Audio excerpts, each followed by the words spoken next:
রঘুদেবগঞ্জের এই ঘন জঙ্গলে ডালপালার ফাঁক দিয়ে জ্যোৎস্না ছুঁয়ে পড়লেও তা মাটির কাছাকাছি পৌঁছতে পারে না। এই গা ছমছমে পরিবেশের মধ্যমণি হল ধ্বংসস্তূপে পরিণত হওয়া এই তিনতলা প্রাচীন জমিদার বাড়িটা। এই বাড়ির তলায় মাটির গভীরে এক গোপন কুঠুরিতে পাহারা দিচ্ছে শিবু। তবে শিবু কিন্তু মানুষ নয়। আগে হ্যাঁ, আমি মানুষ নই। আজ থেকে প্রায় 2 দশক আগে যখন ও এই জঙ্গলে কাঠ কাটতে এসেছিল, তখন পা পিছলে ওই কুয়োর মধ্যে পড়ে শিবুর ইহলীলা সাঙ্গ। তবে মরার পর ও স্বর্গে বা নরকে না গিয়ে সোজা এই পোড়ো বাড়িতে এসে আশ্রয় নেয়। কেন? কারণ শিবু আবিষ্কার করেছিল এই বাড়ির নিচে লুকোনো আছে 300 বছরের পুরনো সোনার মোহর। বেঁচে থাকতে কোনোদিন 2 আনা পয়সা একসাথে দেখেনি, তাই মরে গিয়ে ও এই সম্পদের মায়া ছাড়তে পারল না। ভূত হয়ে এই বাড়ি আগলে থাকলো। শোনা কথায় বলে ওই পোড়ো বাড়িতে সোনার মোহরের খোঁজে কেউ গেলে সে নাকি আর আস্ত ফেরে না। ওরে বাবা রে, যে আসবি চুরি করতে তার নাড়ি ভুড়ি পাকিয়ে পাক বানিয়ে দেব। তবে সময়ের নিয়মে এই জায়গার খবর পায় সুদূরে থাকা 2 ভাই, জয় আর বিজয়। ওদের প্রপিতামহ, যিনি এককালে প্রত্নতাত্ত্বিক ছিলেন, তার পুরনো হলদে হয়ে যাওয়া ডায়েরিতে ওই জমিদার বাড়ির গুপ্তধনের সংকেত রেখে গিয়েছিলেন। জয় একটু সাহসী আর বুদ্ধিমান, আর বিজয় বরাবরই ভীতু।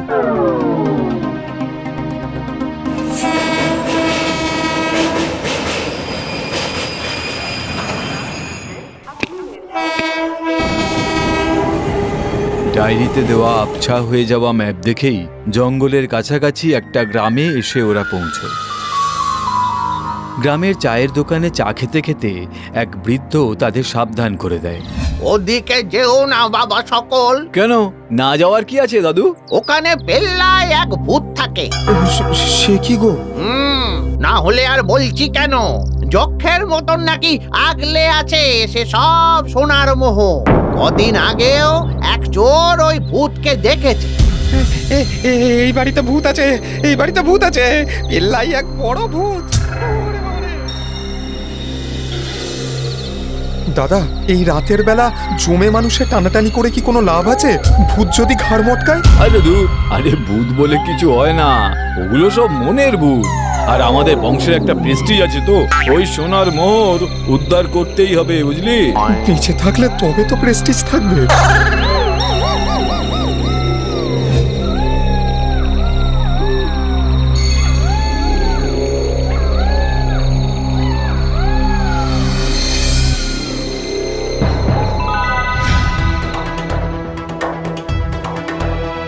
এদিকে শিবু টের পেল মানুষের গায়ের গন্ধ পাওয়া যাচ্ছে, তার মানে নিশ্চয়ই কেউ তার সোনার মোহর সরাতে আসছে।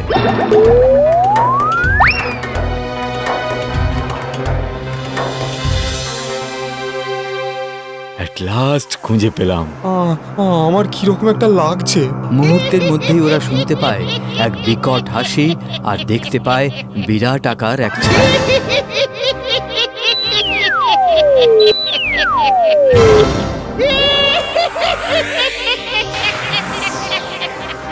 আমার এখানে এসেছিস গুপ্তধন নিতে, মনে রাখিস আমার নাম শিবু, ভয় দেখিয়ে করব কাবু। জয় আর বিজয় শিবুর ওই রূপ দেখে তো ভয়ে পাথর। বিজয় তো শুরুতেই জ্ঞান হারায়, জয়ও জ্ঞান হারায় আর কিছুক্ষণের মধ্যে। শিবু তখন নিজের এই পারফরমেন্স দেখে বেজায় খুশি।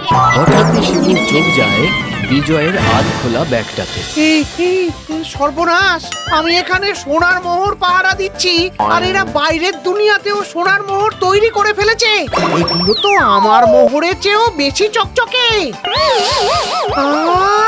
দারুণ গন্ধ পাওয়া যাচ্ছে। কৌতূহল সামলাতে না পেরে শিবু একটা চাকতি হাতে নিয়ে মুখের সামনে আনতেই গন্ধে পাগল হয়ে যায়। সত্যি কি অপূর্ব গন্ধ! আমি তো শুধু মাটির নিচের স্যাঁতস্যাঁতে গন্ধই শুকেছি, কোনোদিন তো এমন অমৃতের সন্ধান পাইনি। শিবু তো বুঝলো না যে ওগুলো আসলে বিদেশি চকোলেট, সোনালি রাংতায় মোড়া। শিবুর মনে হলো এই দুই ছোকরা আসলে খুব বড় কোনো জাদুকর। এইবারে শিবু মত পাল্টালো, ফু দিয়ে জয় আর বিজয়ের চোখে মুখে একটু ঠান্ডা হাওয়া দিয়ে ওদের জ্ঞান ফেরালো। জ্ঞান ফিরতেই জয় দেখলো শিবু তার সামনে বসে আছে এবং বেশ বিনীতভাবে হাসছে। আহ, এই তোদের এই নতুন মোহরগুলো তো খাসারে। আমি এই পচা পুরনো সোনার মোহর নিয়ে বিরক্ত হয়ে গেছি। বলছি কি, তোরা কি আমার সঙ্গে মোহরগুলো বদলা বদলি করবি? জয় রাংতা পেপারে মোড়া চকোলেটগুলোর দিকে তাকিয়ে বুঝতে পারলো কিছু তো একটা গন্ডগোল হয়েছে। শিবুদা, এগুলো না সাধারণ মোহর নয়, এগুলো হলো জাদুর সোনার মোহর, বুঝলে? এগুলো শুধু মূল্যই নেই, এগুলো খাওয়াও যায়। হ্যাঁ, কিন্তু আমাদের কাছে তো মাত্র এই অল্প কটাই আছে গো। এই সব শুনে শিবু আর ধৈর্য ধরে রাখতে পারলো না। টকাশ করে একটা রাংতা মোড়া চকোলেট কামড়ে খেতেই আহ্লাদে লাফিয়ে উঠলো। অপূর্ব খেতে। এবার শিবু আরো শক্তিশালী হবে। এই পোড়ো বাড়ির চুনসুরকির হাওয়া খেতে খেতে মুখটায় ছাতা পড়ে গেছিল। এখন তোরা এই কটাই দে, বদলে আমার কুটুরি থেকে যত ইচ্ছে পুরনো সোনার মোহর নিয়ে যা। বিজয় এতক্ষণে একটু ধাতস্থ হয়েছিল। একধারে সরে গিয়ে সে একটা ভিডিও দেখছিল যে ভূতের সামনে পড়ে গেলে কিভাবে বাঁচা যায়। শিবু বিজয়ের ফোনের স্ক্রিনের দিকে তাকিয়ে থতমত খেয়ে গেল। এই এই এই ছোকরা, এই ওটা আবার কি রে? ওইটুকু জিনিসটার ভেতরে মানুষগুলো নড়াচড়া করছে কিভাবে? ইয়ে শিবুদা, এটা প্রেতাত্মার জেলখানা। এখানে প্রেতাত্মাদের আটকে রাখা যায়। প্রেতাত্মার জেলখানা? শিবুর গলায় তখন ভয়ের সুর। জয় টিপ্পনি কেটে বলে, শুধু জেলখানা নয় গো, এটা হলো মায়াবী দর্পণ। এই দর্পণে পৃথিবীর সব খবর পাওয়া যায়। যাকে তুমি শায়েস্তা করতে চাও তাকে এই মায়াবী দর্পণে আটকে রাখাও যায়। শিবুর আর উৎসাহের সীমা রইল না। ও বাড়ির সমস্ত পুরনো সাঙ্গপাঙ্গদের ডেকে আনলো। এই কে কোথায় আছিস রে? তাড়াতাড়ি আয়, তাড়াতাড়ি আয়, দেখে যা কেমন প্রেতাত্মার জেলখানা খুঁজে পেয়েছি। আয় আয় আয় আয় আয় আয় আয়।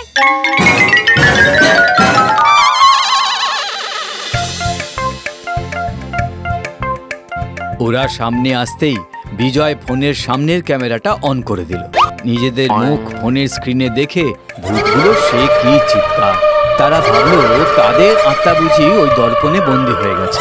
শিবু ভয়ে হাত জোড় করে বলল, আমায় ওই মায়াবী দর্পণটা দিয়ে যা, বদলে তোরা আমার এই সোনার মোহরের সব বস্তাগুলো নিয়ে নে। নে, নে, নে, নে ভাই, আমি এই দর্পণ দিয়ে সবাইকে ভয় দেখাবো আর বন্দি করবো।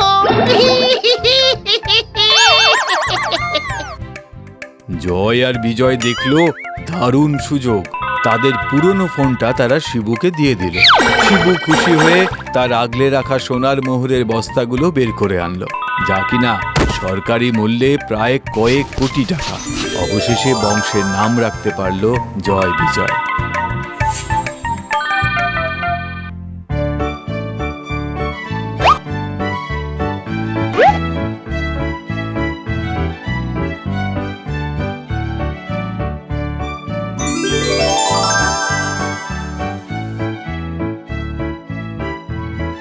যাওয়ার সময় বিজয় বলল, শিবুদা, ওটার কিন্তু পেট ভরাতে হয়, মাঝে মধ্যে একটু চার্জ দিতে হবে।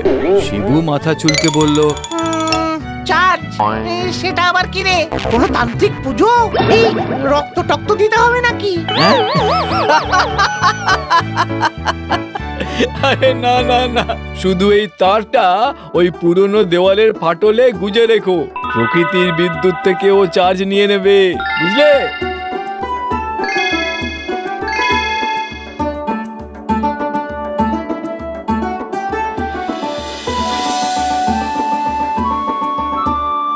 আহা, এমন সোনার মোহরের স্বাদ আরো কটা থাকলে কি ভালোই যে হতো।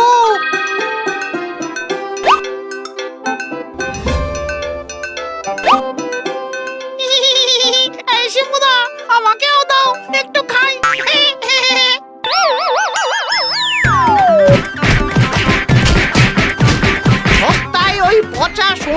মোহর দিয়ে এগুলো বাগিয়েছি, এখন রাজত্ব আমার। দাদা, লোকে বলে ভূতে ধরলে ওঝা লাগে, কিন্তু ভূত যদি শিবুর মতো বোকা হয় তবে একটা পুরনো ফোন আর কয়েকটা চকলেটই যথেষ্ট। যা বলেছিস। এইভাবে শিবু চিরকালই সেই জঙ্গলের পোড়ো বাড়িতে রয়ে গেল, ওই কয়েকটা চকোলেট আর ফোন রূপে মায়াবী দর্পণ নিয়ে। আর জয় বিজয় তারা উঠে গেল খবরের শিরোনামে।